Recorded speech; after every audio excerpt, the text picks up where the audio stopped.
차관님께 질문을 하겠습니다. 작년 12월 9일 국방부는 국군 통수권은 윤석열 대통령에게 있다는 입장을 발표했죠. 예, 그 입장 그대로 유효합니까? 예, 그게 탄핵이 이제 진행되기 전에 말씀입니다. 예, 탄핵 의결로 직무 배제가 됐습니다. 그러나 여전히 윤석열 대통령에 대한 경호 대상자죠. 윤석열 대통령. 예, 대통령 직위를 유지하고 있기 때문에 경호 대상입니다. 차관님은 수방사령관을 하셨죠. 예, 그렇습니다. 그러면 누구보다도 55 경비단과 33 군사경찰대에 대해서 잘 아리라고 생각을 합니다. 이 소속이 어디입니까? 예, 소속은 뭐 수방사이하고 그 경호처에 배속된 부대입니다. 그렇죠. 그러면 여기에 대한 지휘 통제 권한이 누구인데 지금 가 있습니까? 현재는 경호처에 있을 때는 경호처에서 운영합니다. 배속의 개념을 국민들이 좀 알기 쉽게 설명할 수 있겠습니까? 예, 무슨 작전과 운영에 관련된 전체적인 권한을 갖는 것이 배속 권한입니다. 작전 통제보다 훨씬 더 강화된 예, 그렇습니다. 전투근무 지원에 관련되는 부분이나 평정 등 인사권까지 다 지금 들어가 있는 상황 아닙니까? 그러면 사실상 경호처는 지금 55하고 33을 배속 통제하고 있다 이렇게 봐야 되고 부하라고 볼 수가 있겠죠. 예, 배속 통제하는 부대고 부하는 아닙니다. 부하는 아닙니까? 예. 그건 어떤 의미죠? 그것은 뭐 부하라는 것은 정상적인 지휘 관계의 예속 부대에서 군 관계에 있었을 때 경용되는 것이고 경호처는 군 부대가 아니기 때문에 부하라는 그런 용어를 쓰지는 않습니다. 좋습니다. 예. 지난 1월 3일 공수처에서 1차 체포 영장을 집행하는 과정에서 여러 가지 좀 문제점들이 있었던 것 같고 언론 보도에 의하면은 차관께서 경찰과의 물리적 충돌과 관련해서 지침을 내렸다는 보도가 있었습니다. 예, 이게 그렇습니다. 어떤 거죠? 예, 경찰과 물리적인 충돌이 있어서는 안 된다고 제가 현장 부대 경비단 부대장에게 지시를 했습니다. 지금 국방부와 경호처 기관대 기관입니다. 그죠? 우리 국방부에서 지금 55와 33을 배속 통제를 준 상태입니다. 그런데 그와 관련돼서 임무수행에 이견이 지금 생기는 상황이거든요. 그 과정에 문제가 생겼을 때 그 문제를 해결하기 위해서 접근해야 될 방법이 해당 기관 간의 장이 의사소통을 통해서 이해관계들을 해결하는 부분이 먼저이고 그것이 안 되면 그 상급인 권한대행을 통해서 조정돼야 된다고 생각하는데 어떻게 생각하십니까?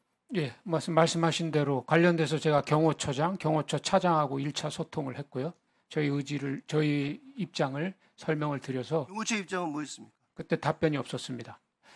그래서 최상목 권한대행과의 이 관련된 부분들이 정리가 됐나요? 그분 권한대항과는 이 문제에 대해서 논의한 적 없습니다. 그 논의를 해야 되는 거 아닌가요?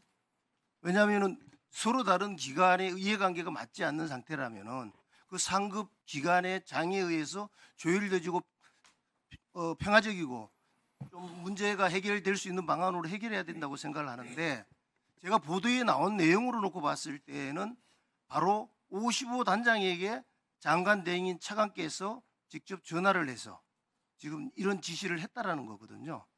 예, 그렇습니다. 그래서 지휘관계에 있어서 문제가 없다고 생각하십니까? 예, 저는 문제가 없다고 생각합니다.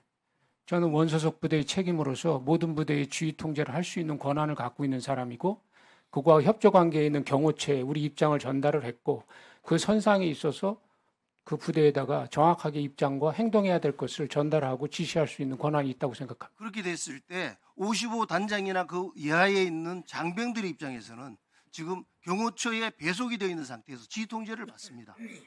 그렇잖아요?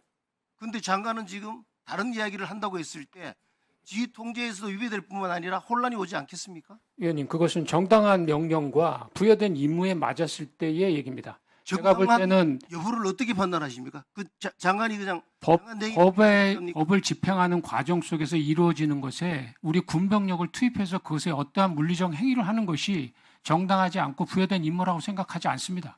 그와 관련해서 예, 지금 대통령 측에서는 그 영장 청구 자체가 위법하다고 지금 이야기하는 건 모르고 계십니까? 그것이 위법하다고 규정이 난 것도 아니고 정당하다고 규정이 난 것도 아니지 않습니까? 아니 지금 그 부분과 관련해서 정당하다고 난 것도 아닌 상태인데 그걸 중간에 끼어들어가지고 지휘라는 게 있지 않느냐는 위법하다고 경정이 난 것도 아니지 않습니까? 그러니까 그것은 주장이고 논란이고 저는 그런 각자의 입장이 아니라 저한테 부여된 군사적 상황에서 맞췄을 때 저한테 부여된 권한으로서 그 상황에서 부대장한테 명확한 지침을 줘야 된다고 생각합니다. 그런 지침을 안 주면 예하 부대원들이 그런 혼란스러운 상황에서 어떻게 행동을 하겠습니까? 지금 경호처는 분명히 부여된 임무인 관저의 외곽 경계 임무로 파견된 부대에 대해서 저희한테 어떤 협조도 없이 법 집행 질서 속에 유연대 투입을 했습니다. 그것을 하지 말아달라고 요청을 했고 거기에 답이 없었습니다. 그래서 제가 그 부대에 그랬을 때 물리적 충돌이 있어서는 안 된다. 그것을 반드시 경호처에 입장을 전달해라. 이렇게 얘기했습니다. 근데 지금 대통령 측에서는 그것이 위법한 영장 집행이라고 이야기하고 있는 거고 그와 관련해서 지금 문제를 삼고 있는 거 아니에요? 예, 만약에 그것이 그렇게 결정이 나서 해서 제가 한 것이 월권이고 직권을 남용한 거라면 제가 그 부분에 대해서 책임지겠습니다. 그와 관련해서 지금 차관과 공수처장 등 11명이 지금 고발된 거 알고 계십니까? 예, 알고 있습니다. 그와 관련돼서 지금 2차 집행과 관련돼서도 또 그런 문제가 또 생길 수 있을 것 같아요. 예, 그건 제가 아까 말씀드렸습니다. 55단 예하의 부모들 입장에서는 상당히 걱정이 많이 될 것 같습니다. 이 부분들을 문제 해결을 55단장한테 지시해가지고 하는 것이 아니라 실질적으로 지금 경호처장이나 권한 대행을 통해 가지고 문제를 평화적으로 해결하는 방법을 좀 해결해 주세요. 예, 말씀하셔서 지금 경호처에 저희들이 그런 입장을 얘기했고 아까 말씀드린 경호처는 저희들의 입장을 수용해서 그런 일이 발생하지 않을 것이라고 저희한테 입장을 줬기 때문에 뭐 그것은 그런 상황이 발생하지 않을 것이라고 생각을 하고 있습니다.